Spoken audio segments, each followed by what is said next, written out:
días, muchas gracias por venir a este seminario de la doctora Primrose Boyton, que nos está visitando esta semana en el laboratorio de la Universidad con diversas actividades. Y una de las actividades del día de hoy es el seminario respecto de las actividades de investigación que está realizando mayormente la gente de pregrado del grupo. Bueno, algunas personas ya han compartido con Primrose, pero Primrose, ella es graduada de UC Berkeley, posteriormente realizó su doctorado en Harvard y actualmente es docente en Wheaton College, en Boston. Y entonces esta semana está acá con nosotros para compartir diversas actividades, entre ellas este seminario.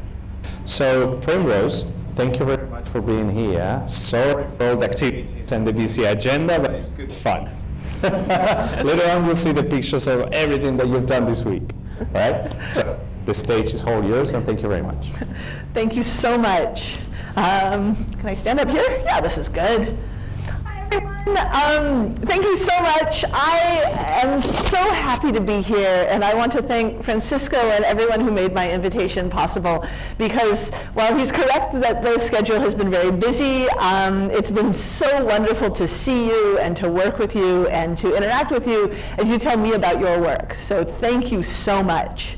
I want to start, I'll be talking to you about fungal diversity and yeast diversity and interactions, but I want to start by thinking really big picture. So yesterday I was in a beautiful forest. And you might imagine that you could also be in a beautiful forest, like this one. And a lot of people, especially biologists, but I think everyday people as well, when they're in a beautiful forest like this, they think, wow, the world is full of so many beautiful plants. There's so many beautiful and diverse living things in the world, and how lucky am I that I live in a world with such beauty. And if you're a scientist and you have that inspiration, you might start to think about biodiversity, something like plant biodiversity. So this is from a published paper. This is a collage of plant diversity. And I love this collage because it illustrates how something can be a plant and still be really different from another kind of plant. There's a lot of diversity out there. So you're in a forest, it's a beautiful forest, you're surrounded by plants, but maybe you have the inclination to look a little bit deeper, to look in places where people don't otherwise generally look. Maybe you have a microscope, and maybe instead of thinking about the diversity of beautiful plants in the world, this forest inspires you to think about the diversity of beautiful fungi in the world. The kingdom fungi is enormous. It's as diverse or more diverse than the world of plants or the world of animals, but it's invisible. We only see it sometimes. If we're in a forest, we often see fungi when we encounter mushrooms.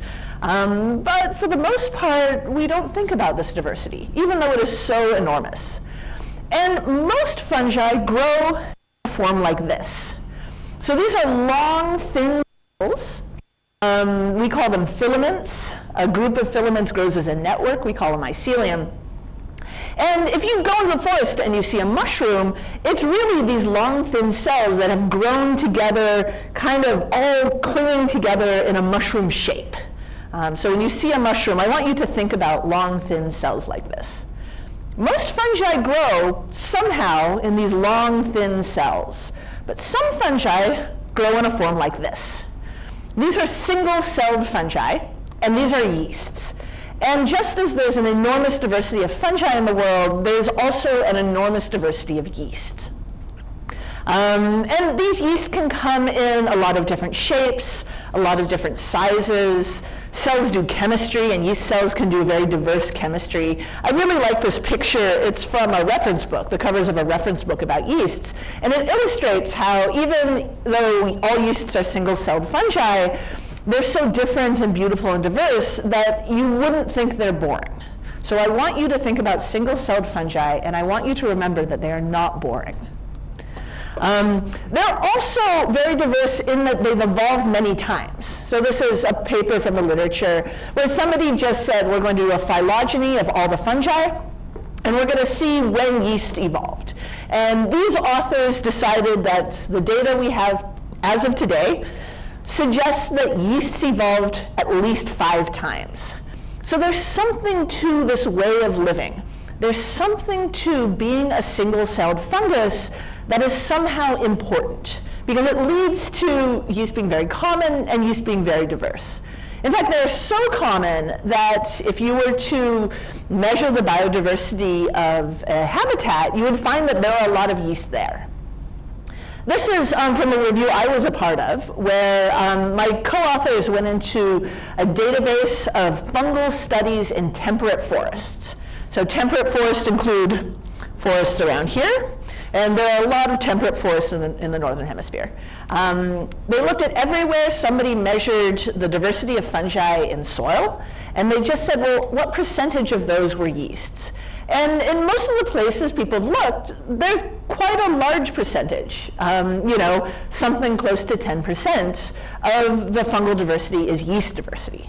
So these fungi are kind of everywhere, they're very diverse, and because they're so small, we don't think about them. Even fungal biologists, mycologists, the people who study fungi don't always think about these small but ubiquitous types of fungi.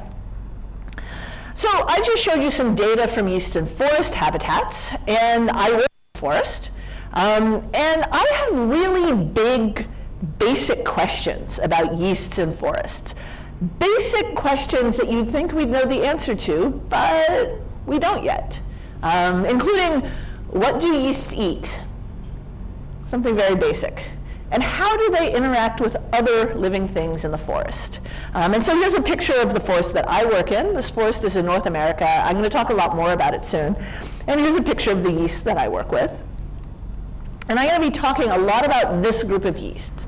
So this is the clade Saccharomyces. It's a single genus. There are 8 described species, but the most recently described species was in 2017. So we expect that there's a lot more undescribed diversity in this genus. There's many different species. This genus is famous because it includes a lot of domesticated yeast. Saccharomyces cerevisiae, in fact, is arguably the most well-studied eukaryotic organism in science after human beings. It's a model organism for cell biology, for genetics. This was the first sequenced eukaryotic genome. It's also used in food and beverages and biotechnology. So it's really well studied, except that we know relatively little about its ecology.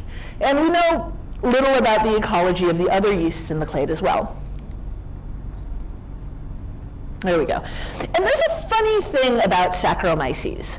This is a yeast that loves sugar. If you want to take a naive answer to the question, what do they eat, you might say, this fungus loves sugar. The name Saccharomyces actually means sugar fungus. And it's called sugar fungus because it grows, Saccharomyces cerevisiae at least, grows in environments with tons of sugar when it lives with human beings. And as an example, I'm giving you some data from wine. So the way wine is made is people go to agricultural field, they pick grapes. The grapes have a microbial community on them. And a lot of winemakers don't add any more microbes. They just crush the grapes and they let the microbial community develop. And what happens is you start out with a lot of diversity of yeasts. So here each color represents a genus of yeast. But over time, Saccharomyces, and generally Saccharomyces cerevisiae, although there are some other Saccharomyces that will do this, will just outcompete everything else, take over the whole fermentation. It will make a delicious beverage full of alcohol that will make you drunk. This process is so reliable that winemakers have been doing it for thousands and thousands of years. They've invested a large amount of money in the wine industry globally, and it works. You can take grapes, you can crush them, you can let that community develop, and you end up with mostly Saccharomyces cerevisiae, and the sugars have been converted to alcohol. So this is a fungus that we have named after sugar. We believe it loves sugar. It lives in these sugar environments when humans are around, in which it can really take advantage of all that sugar and outcompete all of the other microorganisms. But it grows, hang on. Oops. But it grows in this environment. So this is kind of a question, kind of a mystery. There's not a lot of sugar in this environment. It's not grape juice. And I'm going to be focusing most of the rest of the talk on this fungus here. This is Saccharomyces paradoxus. It's the closest relative to Saccharomyces cerevisiae. It reliably can be found in forests. It lives in the area I work in. And its biology and its physiology is very similar to Saccharomyces cerevisiae. So you would expect that it would do really well in a habitat like grape juice, or malt, or apple juice, the same kind of habitats that we find Saccharomyces cerevisiae in when we make beverages. But of course it's found in the forest. And here I just have a representation of its global range. Each colored dot represents a place where people have found Saccharomyces cerevisiae. There are several populations, they're color-coded. And I'm working right up about here. So there are plentiful Saccharomyces paradoxus where I live. And this is what the habitat looks like. So we generally find this fungus on leaf litter, so dead leaves, and soil on the forest floor, and we reliably find it next to oak trees.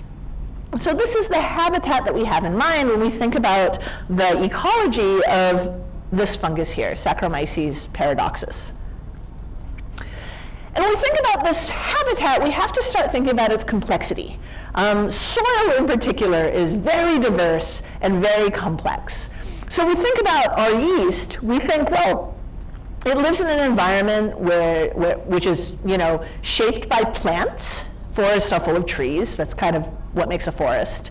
This environment has a lot of abiotic changes. So the temperature gets warm during the day and cold at night.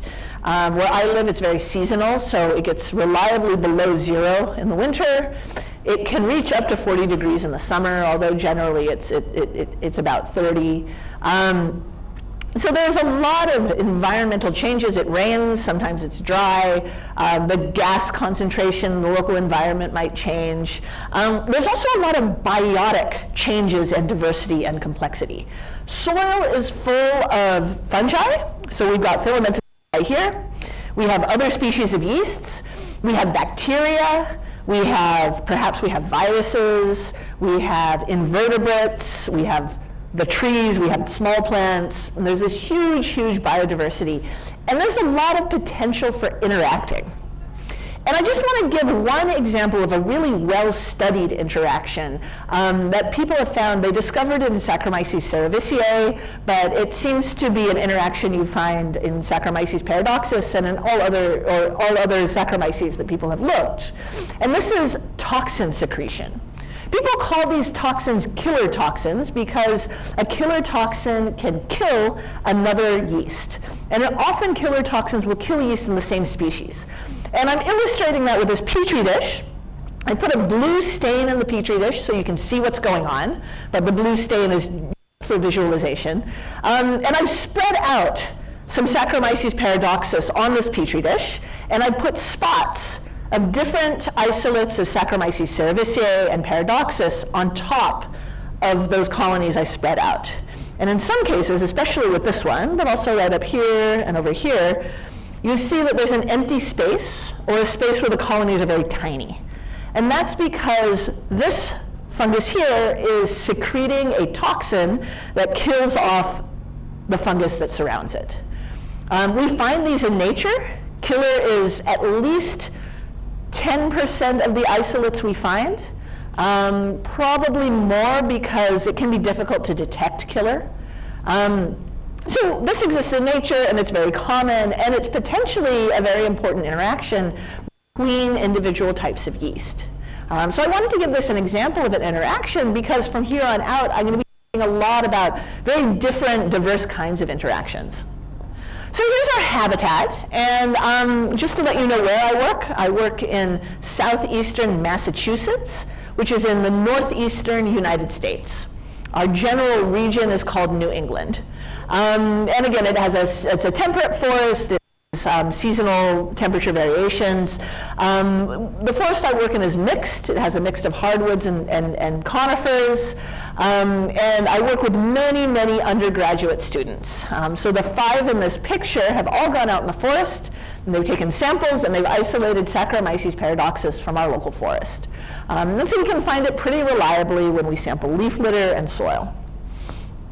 And of course, we're getting back to that question, what do they eat? We know Saccharomyces loves sugar, but I don't really see a lot of sugar. I can't imagine a lot of sugar in a habitat that looks like this. What is it eating? This idea that there's no sugar, though, is naive. There's actually a lot of sugar, it's just not available. Because this habitat has a lot of plant material in it. And plants build their cell walls out of polymers, these long structural molecules that are made up of individual sugar molecules joined together. And the most common plant polymer in this habitat, this is the molecule that makes up the cell walls of leaf, for example. That most common polymer is cellulose. And so we have a hypothesis.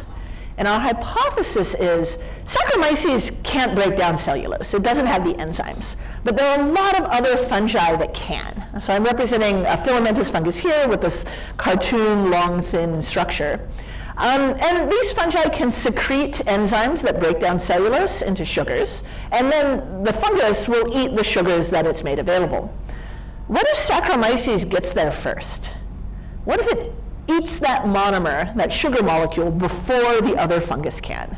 It's kind of taking advantage of the hard work by this other fungus, but I could imagine that this might support the growth of Saccharomyces in an environment with a lot of cellulose and very little available sugar. So we wanted to test this. And here, this is Maddie Lambert. She's an undergraduate who worked with me. She went out in the forest, she picked up dead leaves, and she isolated fungi from them. And we actually have a lot of really beautiful fungi. We've identified them to genus. These are all related to leaf endophytes. So we think perhaps they're leaf endophytes while the leaf is alive. When the leaf falls off, endophytes can break down the cellulose, and they can live on the cellulose.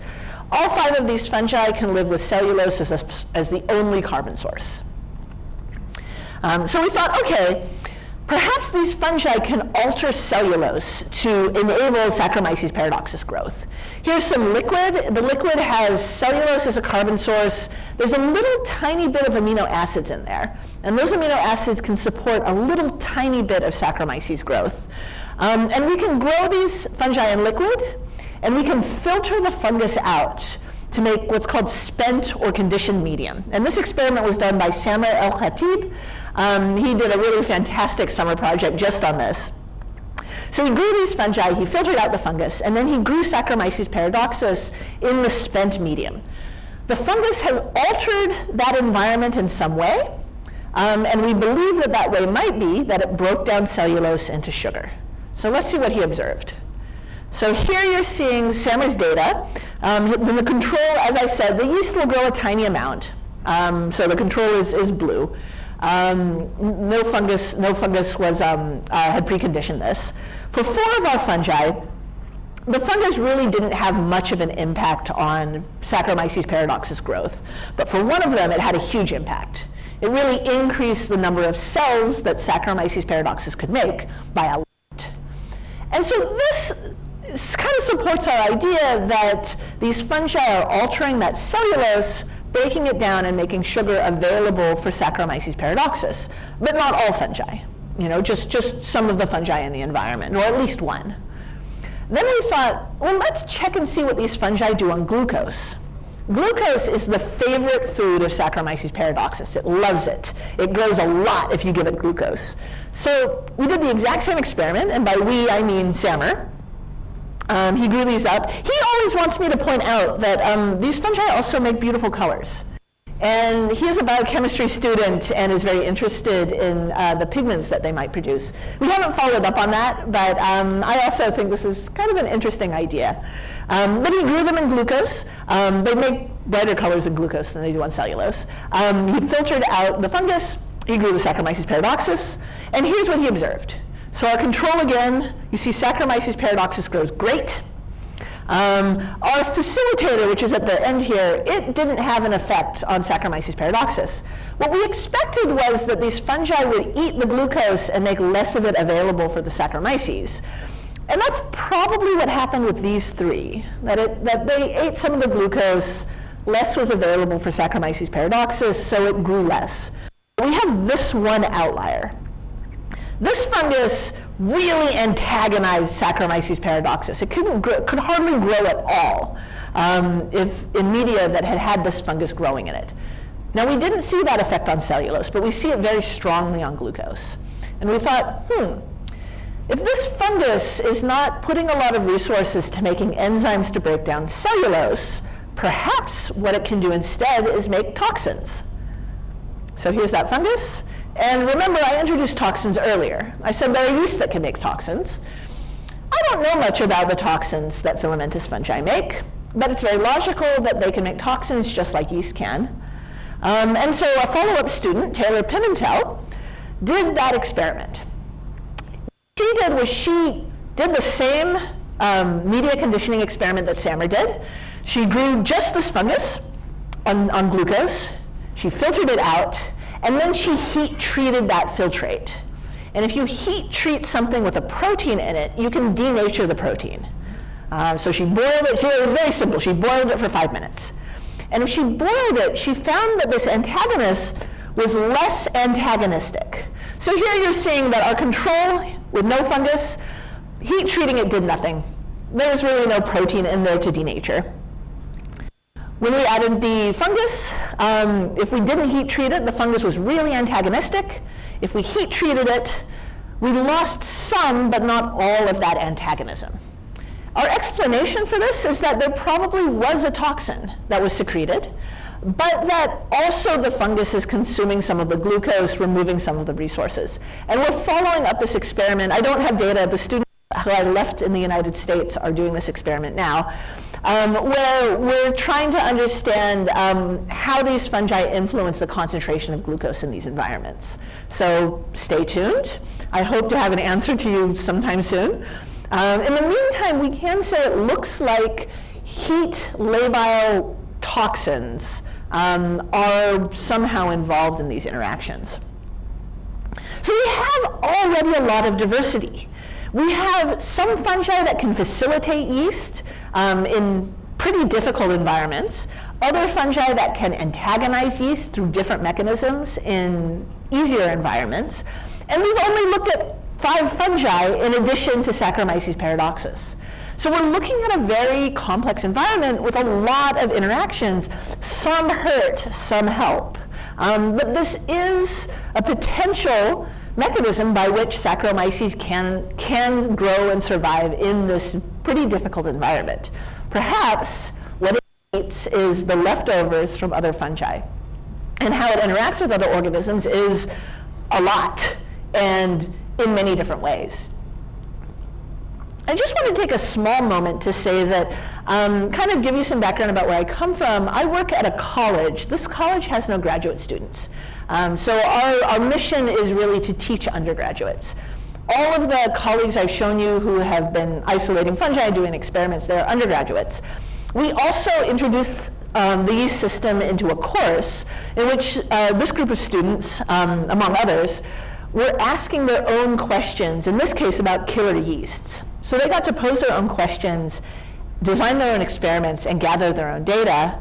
And here are some data that Rosie, Taylor, and Tony produced, where their question was, does toxin production lower yeast growth rates in low nutrients?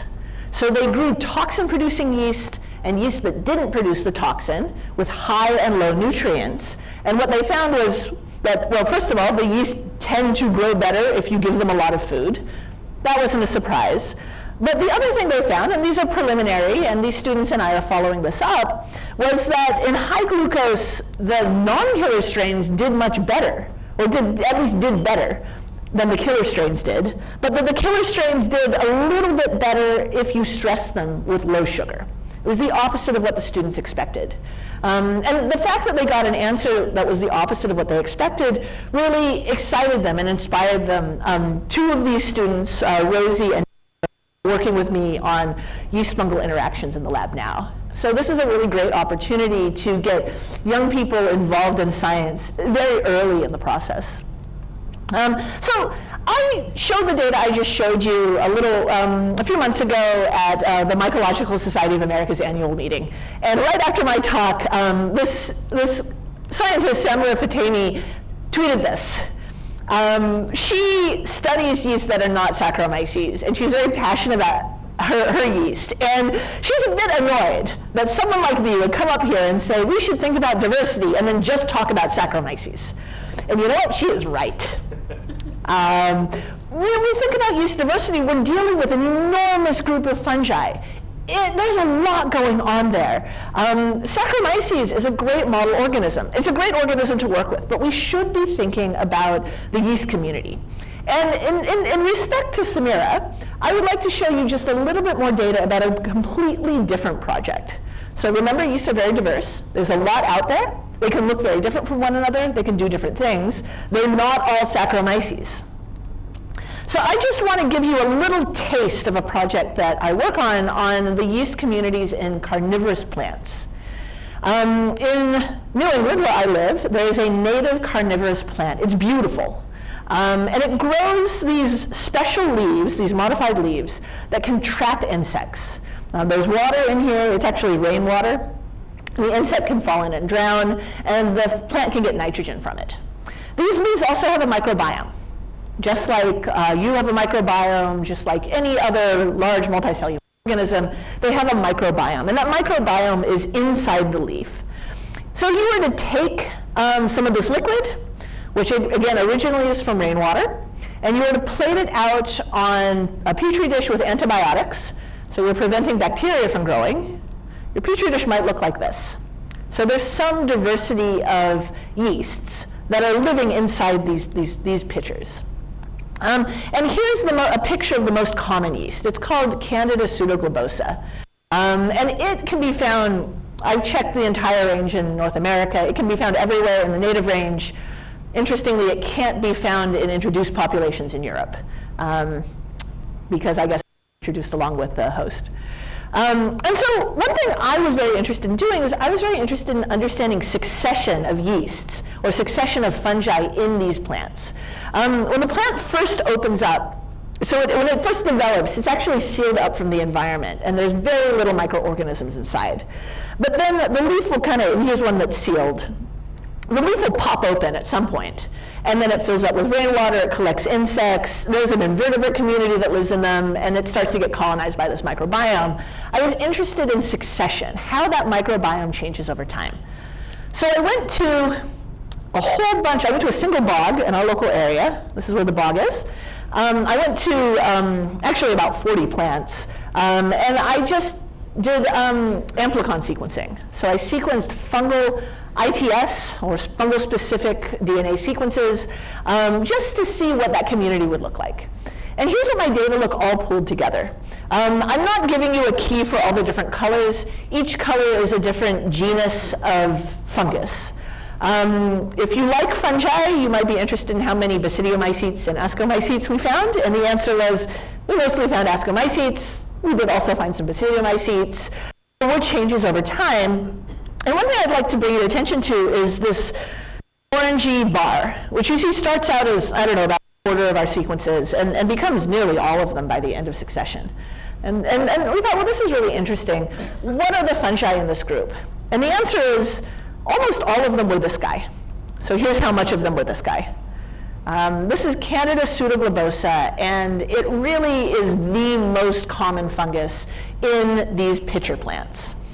And so we were very interested in why that might be. I'm not going to show you the data, but we did some competition assays in the lab and found out that it's not a very good competitor.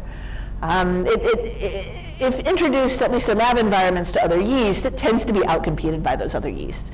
We thought, what can a poor competitor, why is this poor competitor so successful in this habitat? So I went back and I looked specifically at individual plants, and I asked, when do we first see this yeast? I compared it to two other fairly common yeasts. This one is, actually they're both basidiomycetes. And they're also pretty easily cultured from this habitat. And when we first saw Canada's pseudoglobosa, our very common yeast, right from the beginning. So this is 4 days after those pitchers popped open. And it persisted. Essentially, when it was in a place, it didn't always, but it tended to stay there. And it tended to be one of the only fungi, it tended to be the largest component of the community in those pitchers. It didn't always make it into a pitcher at the beginning, and if it wasn't in a pitcher in the beginning, it never kind of appeared later on. And when it was absent, the fungal community was much more diverse. So here's a fungus that's really, that has a really easy time getting into the habitat. When it's in the habitat, it dominates, but the diversity is really maintained when it can't be in the habitat. And so I'm very interested in this particular yeast, how it interacts with other yeast, how it gets in so quickly. We know very little about its natural history, how any of these yeast disperse. Do they use insects? Do they float in on the air? I know that we couldn't find them in the surrounding water. And the surrounding water has a very different environment than the pitchers itself. So this is an ongoing question, and this is a system that I'm very interested in working with. And I really wanted to show you just this kind of little taste of information about this community to make sure that you don't forget that the world is full of yeast diversity that are not model organisms, that can be really, really mysterious. So let's get back to the beautiful forest that I've had you all imagine being in at the beginning of this talk. My hope is that now, of course you're going to be inspired by the large trees, by the beautiful plants. I want you to continue to be inspired by those organisms. But I also want to inspire you to think a little bit smaller, which ironically can make your world a lot bigger, by thinking about the organisms that you can't see and how diverse they might be. So I just want to thank you all, especially for the invitation. I'm so pleased to be here. I do want to highlight that the Saccharomyces work was done by undergraduates. Here are the undergraduates who have sampled in the forest. They've run experiments. They really are the people who push this research forward. The Saccharomyces research in particular was funded exclusively by internal grants from our college, little small pots of money that gave the students internship money and bought supplies. So thank you very much, and I'd love to answer questions if there are any.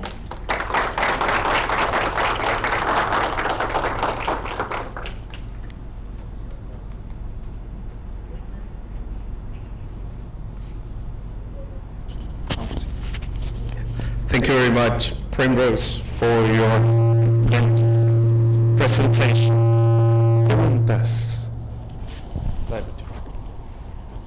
Hi, Primrose. Thank you very much for your presentation. Do you know how change the paradoxus abundance in soil? Because I assume you're looking for paradoxus in soil or even sulfur. And in the assay you show us where the fungi compete with yeast cells, even collaborate for the yeast can grow better. right.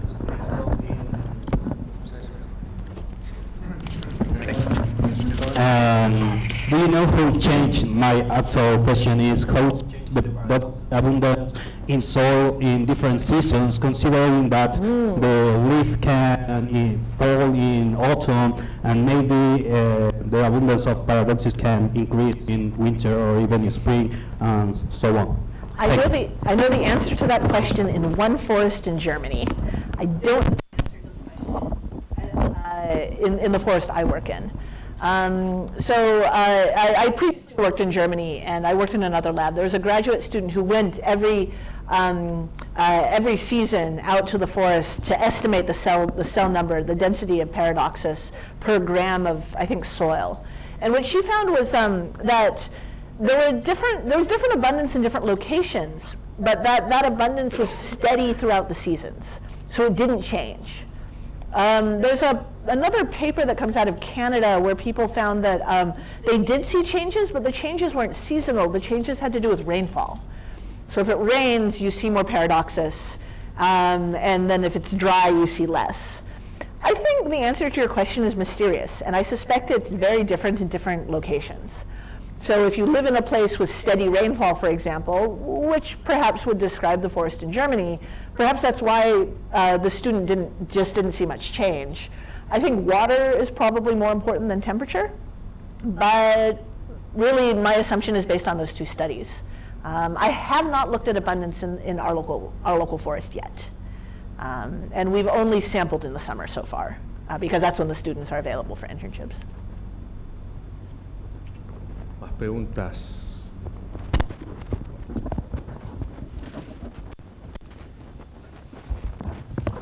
Hello.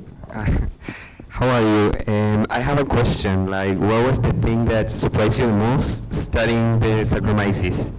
Oh, that's a great question. What is the most surprising thing? I think for me the most surprising thing was how easy it is to find in habitats with little that aren't grape juice, essentially. Like that's really been a surprise. That's the surprise that motivated this work. Like you think, I know if I go to a winery and I take a little bit of the fermenting grape juice, there's a lot of Saccharomyces in there. There's just tons and tons and tons. But if I go out into the forest and I find something that has a lot of sugar, like a fruit, and the same student who did the study I referenced previously, she did that. She went into this forest in Germany. She says, "What is sweet? I'm sure I'll find Saccharomyces paradoxus there," and she never did. So fruits, flowers. I don't know if you know anything about the insect aphid, but it poops sugar. She couldn't find Saccharomyces there. There are other fungi. There are specialist fungi, but no Saccharomyces. And so that I think it's just, considering how much we associate this fungus with sugar, that was a big surprise to me.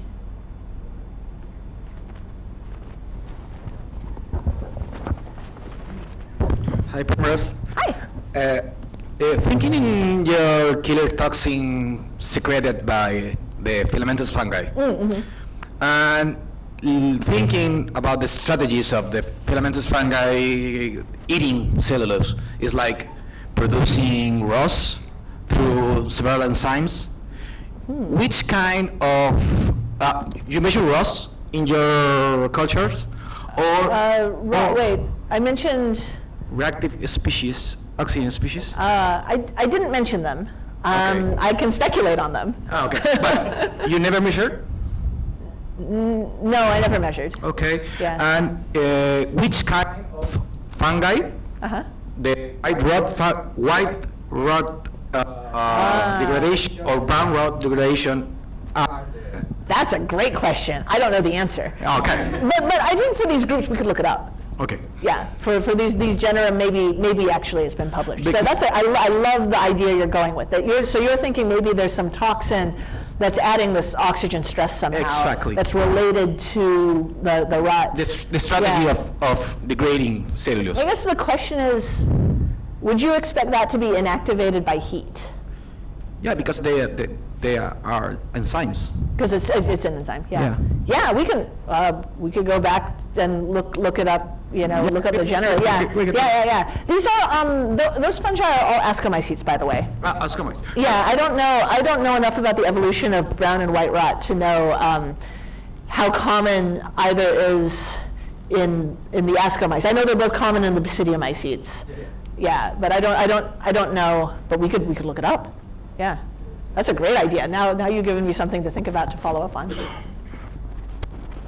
So, ¿más preguntas? Una pregunta, profe. Listen, beautiful talk. We are colleagues because I also teach at the pharmacy school here at USACH. So my question is from a more pharmacological point of view. Why do fungi produce so many antibiotics which are so famous? As opposed to other kingdoms, for example, bacteria or other. I think the general understanding of it is that the fungi that you find antibiotics in generally are fungi that live in complex environments with a lot of bacterial diversity. So that these fungi really just are living in environments where if there are bacteria around, they're competing for resources. And that if you can kill that competing bacterium, then you can use those resources. So I think that's the general idea of it. I think, and then this is why you often see antimicrobial resistance in habitats where there isn't a lot of human influence, is that the fungi are selecting for these resistant bacteria, even though humans aren't around to pollute with antibiotics. Does that answer your question, or are you looking for something a little bit deeper? Just wanted to know your opinion. No, my opinion is, I think this idea, it certainly jives with how I experience these communities, that there's a ton, if we don't add antibiotics to our medium when we isolate Saccharomyces or other fungi, we get nothing but bacteria, right? We just, whatever medium we make available, the bacteria will come and they'll eat it all up. So we have to use antibiotics just to make sure the fungus can grow. And I think that's what a lot of fungi are doing as well, is that they can't grow unless they kill the bacteria around them, because the bacteria will use up all those resources. I think that's still an interesting observation, because they're probably not producing that much, otherwise they would generate a completely resistant population of bacteria, right? But you don't see that kind of normally in nature, that they become resistant as well, like this kind of mechanism. I was gonna ask you something similar, and by seeing your results on trichoderma, it seems that trichoderma is a bit aggressive in general. I mean, we've seen that against botrytis it does well, against yeast. It's kind of like. And there are a lot of trichoderma plant pathogens, so they'll infect plant hosts too. Right. So it seems that it might be a species that tends to kill everything that is around, right? It even say yeast or other fungi or bacteria. What do you think about that? Yeah, I mean, now that you mention it, I think that if I were looking for biological products, I maybe would target this group of fungi.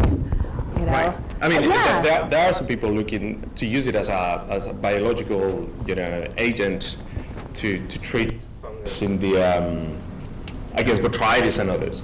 But then you could think that it could be a biohazard. I mean, if you put it in the field, it's going to kill everything, right? And you don't want that. You don't want the local microbiota to die just because you put trichoderma. Yeah. I mean, you'd think if the only thing you know is that this fungus tends to kill everything, I think your expectation would be it would be the only fungus around, and that's not true.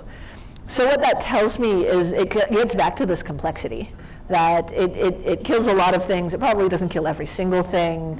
There's probably a cost to all that killing. These molecules that you make, and in fact, we speculate. If you read the paper, Sammer wrote it. He's great. This trichoderma, it's growing on cellulose. We give it cellulose as really the only substantial carbon source. So it's got to be making cellulase. It's got to be breaking down cellulose. Those enzymes are, probably pretty costly. You have to invest a lot in them. And on cellulose, trichoderma does not antagonize Saccharomyces. Right? It's not, if it's using a toxin for antagonism, it appears, and we're testing this, but it appears that it's not producing that toxin on cellulose, right? And that makes a lot of sense if you think that toxins are costly, cellulase is costly, which one am I going to make? On cellulose, I'm going to make cellulase.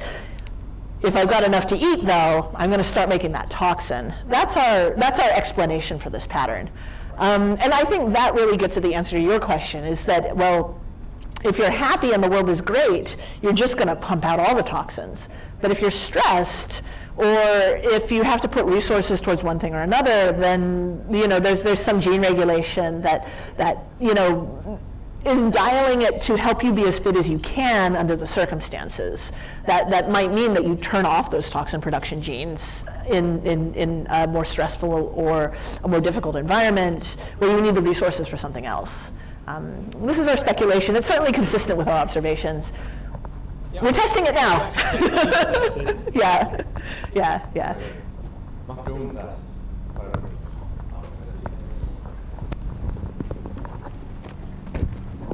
Hi. I want to ask, do you know how yeast become a killer? So there's, yes, in Saccharomyces, it's very well studied that the most common killers, the toxin is coated by a virus, and the virus lives in the cytoplasm. And if you remove the virus, which you can do with some drugs or some stressors, then the yeast is no longer a killer. Now the question, where does that virus come from? That's still a mystery. But we know that the yeast that have the virus can produce the killer toxin. The yeast that don't have the virus can't. That's the most common and the best studied killer system. There's other killer systems as well that are on the chromosomes or on a plasmid. There's a lot of diversity. But these toxins are often associated with extra chromosomal, so not on the chromosome, genetic information, including genetic information in a virus. It's a very cool and interesting system because you can remove the virus and you can do experiments. Yeah. Thank you. You're welcome.